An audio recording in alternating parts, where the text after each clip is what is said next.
PM Modi ने राष्ट्रीय प्रौद्योगिकी दिवस पर 5800 करोड़ की परियोजनाओं को दी सौगात। वैज्ञानिक प्रगति एक्सपो का भी पीएम ने किया उद्घाटन। कर्नाटक में आए 10 एग्जिट पोल में से 4 में कांग्रेस को बहुमत मिलने के आसार। भाजपा की सरकार बनने के दिए संकेत। किंगमेकर की स्थिति में जेडीएस। सुप्रीम कोर्ट के फैसले के बाद शिंदे बने रहेंगे। महाराष्ट्र के मुख्यमंत्री उद्धव इस्तीफा न देते तो बहाल हो सकती थी सरकार। शिवसेना के 16 बागी विधायकों पर स्पीकर करे फैसला। छिटपुट झड़पों के बीच यूपी के 38 जिलों में नगर निकाय चुनाव का मतदान हुआ संपन्न। यूपी के कई दिग्गजों की किस्मत ईवीएम में हुई कैद। 15 मई को आएंगे रिजल्ट। पाकिस्तान के पूर्व प्रधानमंत्री इमरान खान को पाक सुप्रीम कोर्ट से मिली राहत। सुप्रीम कोर्ट ने इमरान की गिरफ्तारी को बताया गलत। आज सुप्रीम कोर्ट में हुई थी इमरान खान की पेशी। बहराइच में भीषण सड़क हादसे में 4 लोगों की दर्दनाक मौत, 4 अन्य गंभीर रूप से घायल। बाइक सवारों को रौंदते हुए पेड़ से टकराया जायलो कार। आप देख रहे हैं के न्यूज, खबरों का सारथी। नमस्कार, आप देख रहे हैं के न्यूज। मैं हूं आपके साथ आदित्य द्विवेदी। बुलेटिन की शुरुआत करते हैं। राजधानी दिल्ली में एक बार फिर से बच्चियों की सुरक्षा को लेकर गंभीर मामला सामने आया है। दिल्ली के रोहिणी इलाके में एक मासूम के साथ छेड़छाड़ का मामला प्रकाश में आया है। पीड़ित मां की माने तो उनकी 4 साल की मासूम बच्ची के साथ स्कूल के ही एक शख्स से छेड़छाड़ की। बच्ची ने मां को जानकारी दी तो अभिभावकों ने स्कूल पहुंचकर इसका विरोध किया, जिसके बाद मौके पर पहुंची पुलिस ने आरोपी को दबोच लिया। फिलहाल पुलिस आगे की विधिक कार्रवाई में जुट गई है। मामला प्रकाश में आने के बाद गुरुवार को स्कूल में हाई वोल्टेज ड्रामा देखने को मिला। मासूम के साथ छेड़छाड़ का मामला सामने आने के बाद अभिभावकों ने विरोध प्रदर्शन किया। अभिभावकों ने आरोपी की गिरफ्तारी की मांग को लेकर स्कूल परिसर में जमकर हंगामा काटा। हंगामा बढ़ता देख मौके पर पुलिस टीम भी पहुंची और अभिभावकों को शांत कराने की कोशिश की।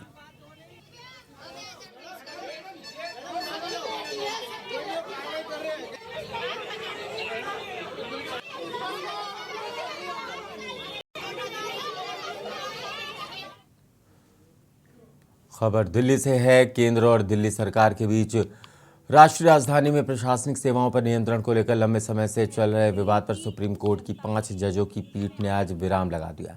मुख्य न्यायाधीश डीवाई चंद्रचूड़ की अगुवाई वाली 5 सदस्यीय संविधान पीठ ने फैसला सुनाते हुए कहा कि दिल्ली में जमीन, पुलिस और कानून व्यवस्था को छोड़कर बाकी सारे प्रशासनिक फैसले लेने के लिए दिल्ली की सरकार स्वतंत्र होगी। अधिकारियों और कर्मचारियों का ट्रांसफर पोस्टिंग भी कर पाएगी।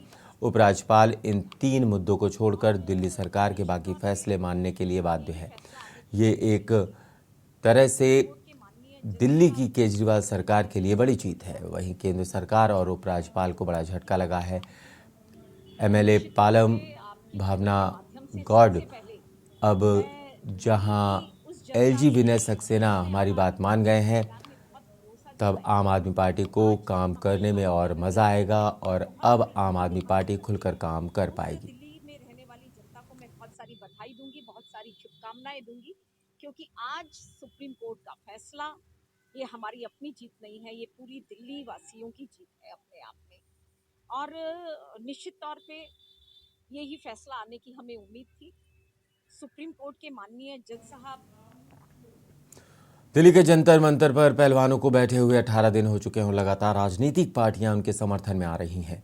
इस पर करीब 200 से 300 लोग उनके समर्थन में जंतर मंतर पहुंचे और बजरंग पुनिया ने घोषणा कर दी कि आज पूरे भारतवर्ष में पहलवानों के समर्थन में ब्लैक डे के नाम से मनाया जाएगा और सभी लोग अपने सर पर हाथ में एक ब्लैक कलर की पट्टी बांधकर इनका समर्थन करेंगे। जैसा कि आपने देखा भी होगा, लेकिन वही बात है, कल उनको फटकार भी लगाई गई है कि आप क्या कर रहे हो। तो देखो, हम तो उम्मीद कर रहे हैं कि जल्दी कार्रवाई हो। 10 तारीख आई थिंक, यस, आज 11 तारीख है और अभी तक जो है वो बयान भी पूरे नहीं हुए हैं और कार्रवाई जो है उचित तरीके से नहीं हो रही है। ਗੱਡੀਆਂ ਉਹ ਦੱਸ ਰਹੀਆਂ ਕਿ ਸਾਨੂੰ ਕਿੱਦਾਂ ਮਤਲਬ ਸਾਡੇ ਨਾਲ ਧੱਕਾ ਕੀਤਾ ਗਿਆ ਔਰ ਖਾਸ ਕਰਕੇ ਜਿਹੜਾ ਇੰਨਾ ਵੱਡਾ ਦੇਸ਼ 'ਚ ਨਾਂ ਰੋਸ਼ਨ ਕੀਤਾ ਹੋਵੇ ਇੱਕ ਮੱਧਮ ਪਰਿਵਾਰ ਤੋਂ ਉੱਠ ਕੇ ਇਹਨਾਂ ਨੇ ਵੱਡੇ ਮੈਡਲ ਹਾਸਲ ਕੀਤੇ ਰਹਿਣ ਤੇ ਬੜੇ ਦੁੱਖ ਦੀ ਗੱਲ ਹੈ। ਜਿੱਥੇ ਦੇਸ਼ ਦੇ ਵਿੱਚ ਇਹ ਬੜੀ ਸ਼ਰਮ ਦੀ ਗੱਲ ਹੈ, ਉੱਥੇ ਪੂਰੇ ਹਿੰਦੁਸਤਾਨ ਹੀ ਨਹੀਂ ਬਲਕਿ ਅੰਤਰਰਾਸ਼ਟਰੀ ਪੱਧਰ ਤੇ ਵੀ ਸ਼ਰਮ ਦੀ ਗੱਲ ਹੈ। ਇਹ ਸਰਕਾਰ ਨਹੀਂ ਬੋਲੀ ਸਰਕਾਰ ਹੈ, ਇਹ ਸੁਣਦੀ ਘੱਟ ਹੈ। ਉਦੋਂ ਸੁਣਦੀ ਜਦੋਂ ਸਿਰ ਤੋਂ ਪਾਣੀ ਲੰਘ ਜਾਂਦਾ। ਅਸੀਂ ਵੀ ਕਿਸਾਨੀ ਸੰਘਰਸ਼ ਕੀਤਾ, 1 ਸਾਲ ਬੈਠੇ ਰਹੇ ਸਾਂ, ਹੁਣ ਉਹ ਵੀ ਵਿਚਾਰੇ ਉਸੇ ਤਰ੍ਹਾਂ ਹੀ ਬੈਠੇ ਨੇ। ਉਹਨਾਂ ਨੂੰ ਬਜਾਏ ਇਹਦੇ ਕਿ ਤਸੱਲੀ ਦਿੱਤੀ ਜਾਵੇ, ਉਹਨਾਂ ਦੇ ਵਿਰੁੱਧ ਉਹਨਾਂ ਨੂੰ ਟਰੋਲ ਕੀਤਾ ਜਾ ਰਿਹਾ, ਉਹਨਾਂ ਦੇ ਵਿਰੁੱਧ ਗਲਤ ਗੱਲਾਂ ਬਣਾਈਆਂ ਜਾ ਰਹੀਆਂ। ਪਰ ਮੈਂ ਕਹਿਣਾ ਚਾਹੁੰਦਾ ਹੈ, ਜਿਹੜੀ ਖਾਸ ਕਰ ਮਾਂ ਹੈ, ਜਿਹੜੀ ਜਨਨੀ ਹੈ, जिन्हें सबना नु जन्म दिता, ओदी पुकार तो सुननी चाहिए है ना। कार्ड तो क्या लड़कियों के नाम भी लीक हो गए हैं पुलिस प्रशासन की तरफ से या किसकी तरफ से, वरना इस केस में ऐसा होता है कि नाम डिस्क्लोज नहीं हो सकते, तो कार्रवाई जो उचित ढंग से नहीं कर रही। कली ने कहा कि राजनीतिक रूप से इसको राजनीतिकरण किया जा रहा है, प्रदर्शन को इसके साथ राजनीतिक लोग आ रहे हैं, किया जा रहा है। नहीं जी, हम पहले दिन से बता रहे हैं कि कोई राजनीति नहीं कर रहे हम ना, हमारा मंच राजनीति का है, हमारा मंच हर एक भारतीय नागरिक के लिए है। हम किसी पॉलिटिकल पार्टी को सपोर्ट नहीं करते ना, एक खिलाड़ी जो है पूरे भारत देश का होता है, और हम तो सबको ही कह रहे हैं कि आओ, कोई भी आओ हमारे समर्थन में। जबलपुर संस्कारधानी मां नर्मदा तट पर कुछ असामाजिक तत्वों का लगातार जमावड़ा लगातार बढ़ता जा रहा है, जिसके विरोध में जबलपुर के पुलिस अधीक्षक कार्यालय में कुछ हिंदू संगठन के पदाधिकारियों ने अतिरिक्त पुलिस अधीक्षक संजय अग्रवाल को अवगत कराया, जिसमें हिंदू संगठन के पदाधिकारियों ने बताया कि कुछ असामाजिक तत्व जो कि नर्मदा तट पर अपना जमावड़ा लगाए हुए बैठे रहते हैं, जैसे मां नर्मदा में पूजन करने वाले श्रद्धालुओं को उनकी आस्था में ठेस पहुंचती है और वो हर समाज और हर तबके के लोग मां नर्मदा में स्नान करने के लिए आते हैं।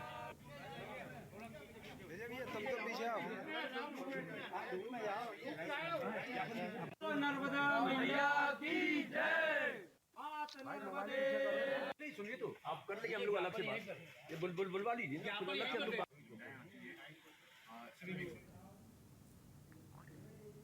खबर मुंबई से है। राज्य बाल हक संरक्षण आयोग में महाराष्ट्र किसी भी बच्चे का शिक्षा से वंचित नहीं किया जाएगा। किसी भी स्कूल के बारे में कोई भी शिकायत हो तो हमारे पास आ सकता है।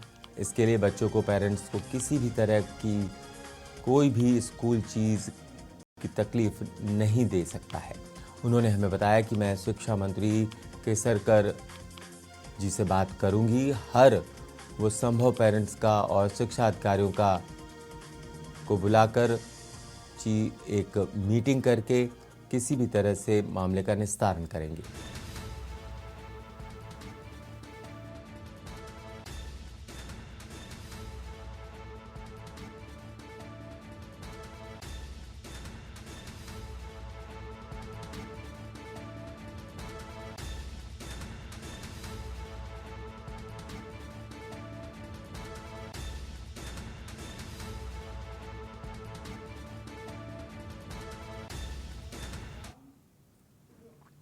खबर रांची से है। झारखंड को प्रकृति ने कई खूबसूरत सौगातें दी हैं। इस राज्य को खनिज संपदा के लिए तो जाना ही जाता है। इसके अलावा यहाँ का प्राकृतिक सौंदर्य, मनोरम और मनमोहक वादियाँ और धार्मिक स्थल भी आकर्षण का केंद्र रहा है। यहाँ के पर्यटक स्थल और भी खूबसूरत हों, यहाँ सैलानियों को भी सभी ज़रूरी सुविधाएं मिलें, देश दुनिया के सैलानियों का ये आकर्षण का केंद्र बने। इसे ध्यान में रखकर सरकार द्वारा सभी पर्यटक स्थलों के विकास के लिए विशेष कार्य योजना बनाई जा रही है और उसे चरणबद्ध तरीके से धरातल पर उतारा जा रहा है। मुख्यमंत्री हेमंत सोरेन ने पतरातू लेक रिसोर्ट परिसर में नवनिर्मित पर्यटन विहार राज्यवासियों को समर्पित करते हुए कहा, पर्यटन के मानचित्र पर झारखंड को एक अलग पहचान मिलेगी।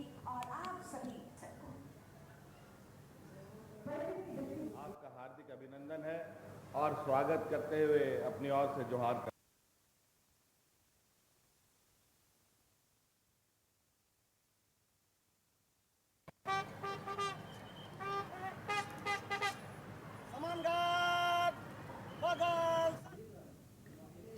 खबर फर्रुखाबाद से है। फर्रुखाबाद जिलाधिकारी संजय कुमार सिंह एवं पुलिस अधीक्षक अशोक कुमार मीणा ने सुबह 7 बजे से मतदान खत्म होने तक नगर पालिका फर्रुखाबाद, नगर पालिका कायमगंज, नगर पंचायत मोहम्मदाबाद, नगर पंचायत खिमसेपुर, नगर पंचायत कंपिल, नगर पंचायत नवाबगंज, नगर पंचायत शमशाबाद आदि के अति संवेदनशील बूथों का स्वयं निरीक्षण किया एवं सभी नगर पालिका नगर पंचायतों के अति संवेदनशील बूथों पर मजिस्ट्रेट के माध्यम से विशेष मॉनिटरिंग कर जनपद फर्रुखाबाद में शांतिपूर्ण ढंग से निष्पक्ष मतदान संपन्न कराया।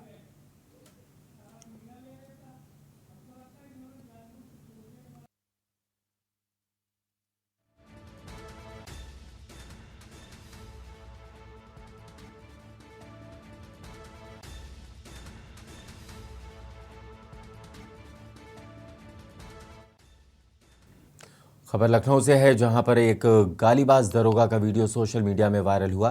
थाना हजरतगंज में तैनात दरोगा ने बीच रोड पर पब्लिक गालियां दी।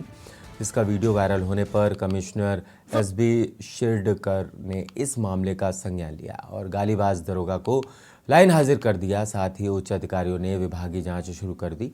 अमर्यादित भाषा और अभद्र व्यवहार पर जीरो टॉलरेंस अपनाते हुए कार्रवाई करने की हिदायत दी।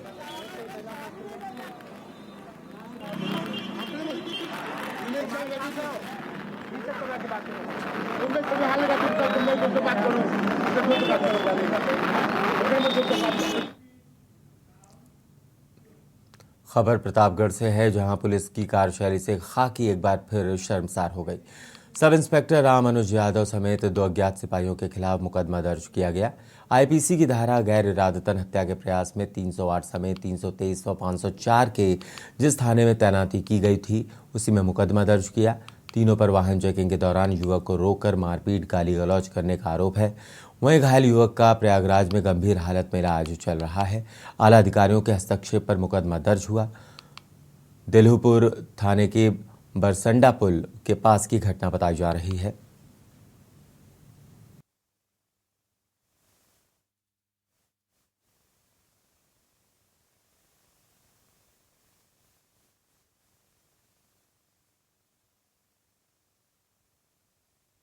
आपके भाई को पहले तो अंदर नहीं जा रहा, मैं बताया कि मैं एडवोकेट हूँ हाईकोर्ट का, तो वो कहते हैं आपके भाई को मिर्गी का दौरा आ रहा है और क्या कहते हैं फिर बाहर लेके आए और कह रहे हैं कि मोबाइल आप वीडियो ना बनाइए, ऐसा कुछ ना करिए, आपके भाई को नहीं मारा। उसके बाद कह रहे हैं गलती से थोड़ा एक कांस्टेबल कहता है उन्हीं का कि नहीं मारे बहुत ज्यादा है, और एक दरोगा जी कहते हैं कि नहीं यार वो गाली दिया था तो 2-4 थप्पड़ मार दिए। ये बताइए 2-4 थप्पड़ की चोटें हैं?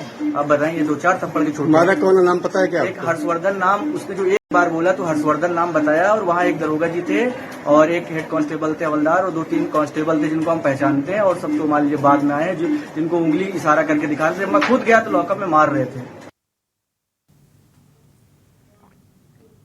जनपद बहराइच के ककरहा गांव निवासी एक युवक की बरेली में सड़क हादसे में मौत हो गई। तिलक के दिन भाई की मौत पर बहन की शादी रोक दी गई है। परिवार में खुशियों की जगह मातम छा गया है। कोतवाली मूर्तिहा अंतर्गत ग्राम ककरहा निवासी 24 वर्षीय पवन कुमार पाल फरीदाबाद में एक कंपनी में काम करते थे। पंकज की बहन फूलवती का विवाह सुजौली गांव निवासी अजय कुमार पुत्र खुशीराम के साथ तय हुआ था। फूलवती का तिलक समारोह मंगलवार को था, जबकि बारात बुधवार को आ रही थी। बहन की शादी में शामिल होने के लिए पवन फरीदाबाद से बरेली होते हुए अपने गांव आ रहा था। मंगलवार को बरेली में सड़क हादसे में पवन की मौत हो गई। इसकी सूचना गांव पहुंची तो परिवार वालों में कोहराम मच गया। किसी तरह तिलक समारोह तो निपट गया, लेकिन विवाह कार्यक्रम रोक दिया गया।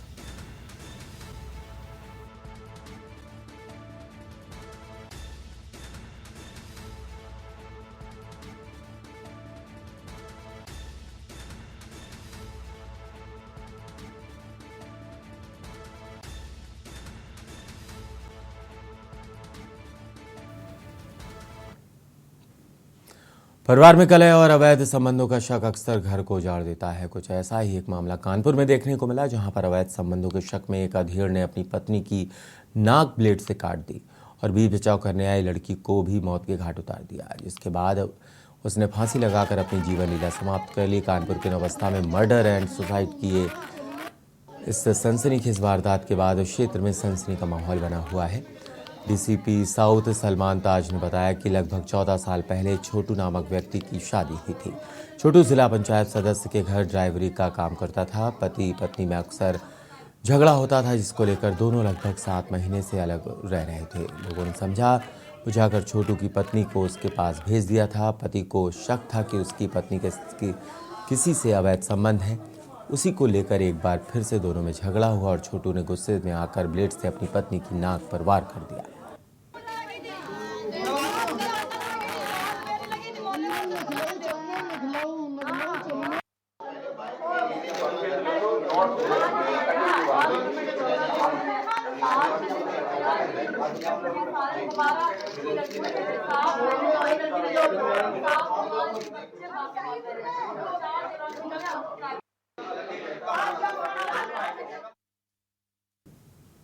खबर मेरठ से है, जहां पर पब्लिक ने AIMIM के एजेंट को RLD का प्रचार करते हुए पकड़ा।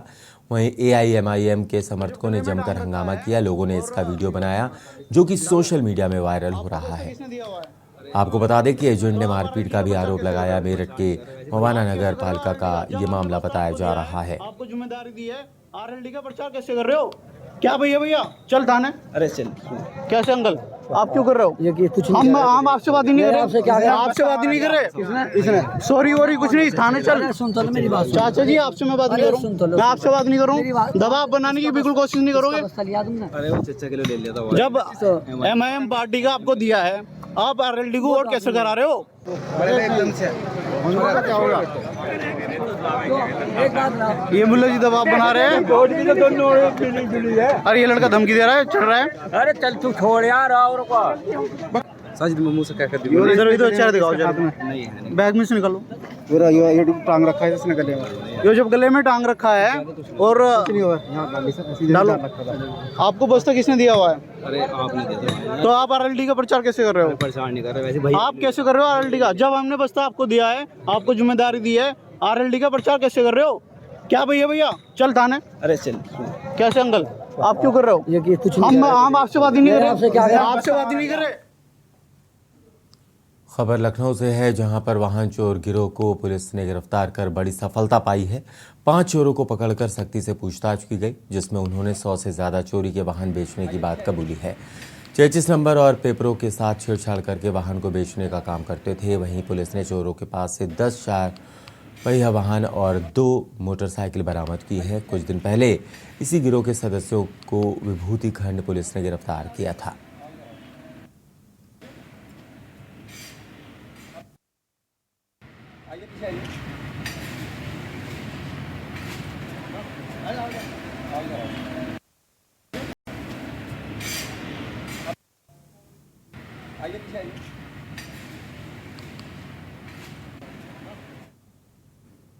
खबर हाथरस से है, जहां जिले के सादाबाद और नगर पंचायत क्षेत्र में डोली पुत्री ओम प्रकाश निवासी कृष्णा नगर की बुधवार रात जैत से बारात आई थी और आज 11 मई को उसकी विदाई थी।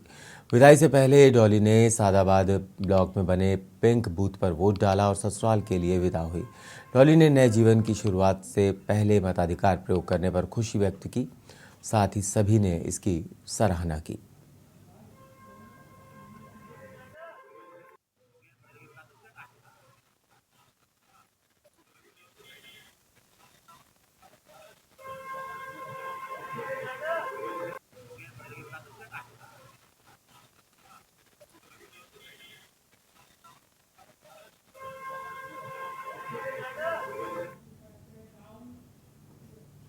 उत्तराखंड की प्रसिद्ध चारधाम यात्रा के लिए श्रद्धालुओं में काफी उत्साह देखने को मिल रहा है। मौसम की दुश्वारियों के बावजूद यात्रियों का उत्साह कम नहीं हो रहा है। श्रद्धालुओं के ताज़ा रजिस्ट्रेशन की बात करें तो अब चारधाम यात्रा के लिए 27 लाख से ज़्यादा श्रद्धालुओं ने पंजीकरण कराया है। सबसे ज़्यादा श्रद्धालु केदारनाथ धाम के लिए पंजीकरण करा रहे हैं। वहीं केदारनाथ धाम में हो रही बर्फबारी के चलते सरकार ने केदारनाथ धाम के लिए नए पंजीकरण पर फिलहाल 15 मई तक रोक लगा दी है। हालांकि पहले रजिस्ट्रेशन करा चुके श्रद्धालुओं को दर्शन करने दिया जा रहा है। वहीं दूसरी तरफ मौसम विभाग ने 13 मई से बारिश और बर्फबारी का अलर्ट जारी किया है। लगातार हो रही बर्फबारी की वजह से सरकार के सामने श्रद्धालुओं को दर्शन कराना सरकार के लिए बड़ी चुनौती बनती जा रही है। वहीं विपक्ष का आरोप है कि सरकार ने चारधाम यात्रा के लिए कोई तैयारी नहीं की है। श्रद्धालुओं को काफी दिक्कतों का सामना करना पड़ रहा है।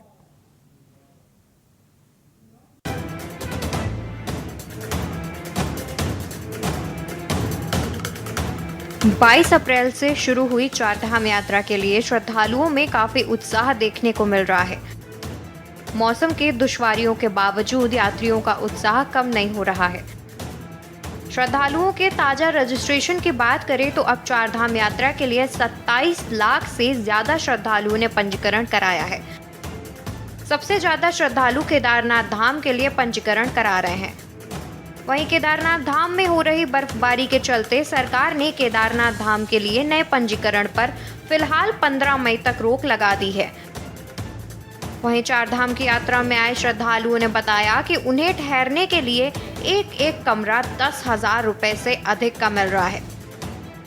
पीने के पानी के साथ ही अन्य सामानों पर दुकानदार ज्यादा चार्ज वसूल रहे हैं। हम लोग तो पूरा टूर में पैकेज करवाया था, तो हमारी क्या है वहाँ रूम और खाना पीना पूरा मैनेजमेंट इन्होंने ही किया था। बट जो लोग हमें रास्ते में मिले थे जिन्होंने ये ऐसा बुकिंग नहीं किया था, तो उनको क्या प्रॉब्लम आ रहा था कि उनको एक रूम 10-10 हज़ार रुपये में मिल रहा था। तो उन्होंने टेंट लिया था, लेकिन टेंट में उतनी ठंडी रहती है कि उन लोगों को पूरी रात नींद नहीं आई थी।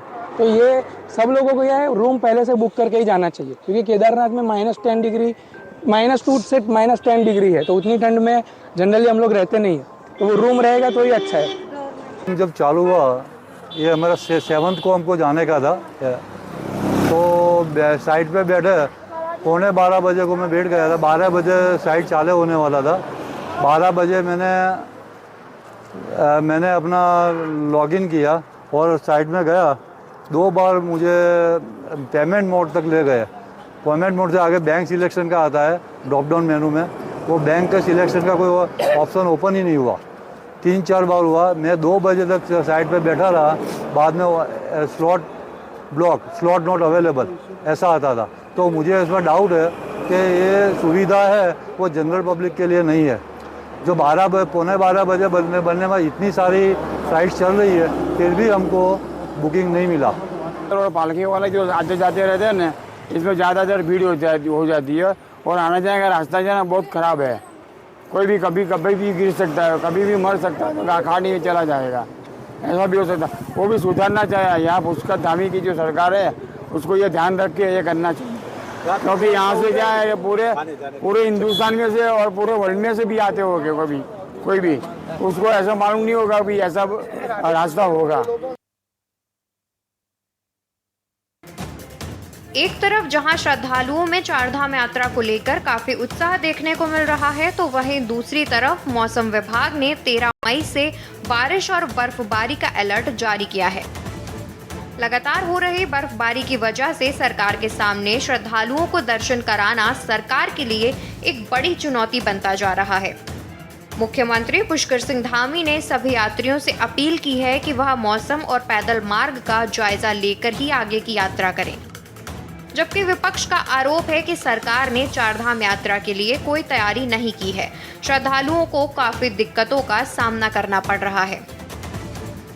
मैं शुरू से एक बात ये कह रहा हूं कि हमारे लिए जो सबसे पहली प्राथमिकता है वो सभी लोगों को, आने वाले श्रद्धालुओं को, आस्थावान लोगों को, भक्तगणों को किसी प्रकार की कोई परेशानी न हो, इसलिए सभी से हमने अनुरोध किया है। क्योंकि मौसम लगातार बदल रहा है और बर्फबारी भी हो रही है, तो इसलिए यात्रा में आने से पहले या यात्रा शुरू करने से पहले मौसम की जानकारी जरूर ले लें। अगर मौसम ठीक न है तो थोड़ा यात्रा रुक कर करें। कहते हैं कि विगत कई दिनों से मौसम लगातार प्रतिकूल बना हुआ है और हमारे जो धाम है उच्च हिमालयी क्षेत्र में अवस्थित है, वहाँ पर मौसम लगातार खराब हो रहा है। रुक रुक करके वर्षा और भारी बर्फबारी हो रही है। उसके बावजूद जो श्रद्धालु है, तीर्थयात्री है, उनके उत्साह में किसी प्रकार की कोई कमी नहीं दिखाई पड़ रही है और श्रद्धालु तीर्थयात्री बड़ी संख्या में धामों की ओर आ रहे हैं। अब तक केदारनाथ जी और बद्रीनाथ जी में लगभग 3.5 लाख से अधिक श्रद्धालु तीर्थयात्री आ चुके हैं। और जिस प्रकार से, क्योंकि आप जानते हैं कि मौसम खास करके केदारनाथ धाम में बड़े प्रतिकूल हो रहा है और वहाँ की भौगोलिक जो परिस्थितियां हैं वो भी विकट है।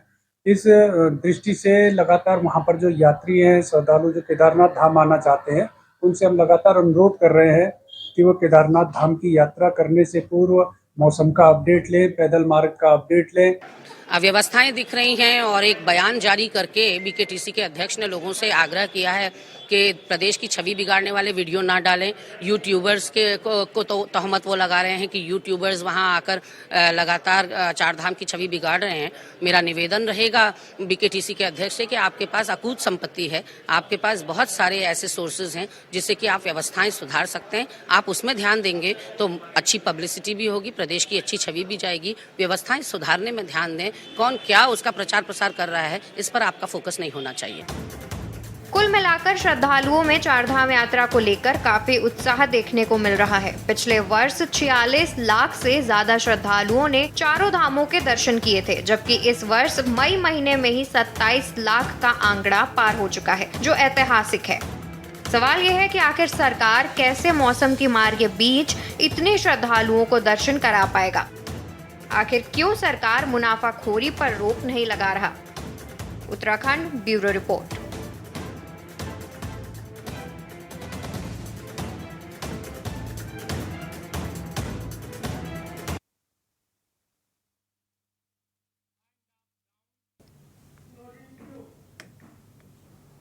फिलहाल इस बुलेटिन में इतना ही। आप देखते रहिए के न्यूज़ इंडिया।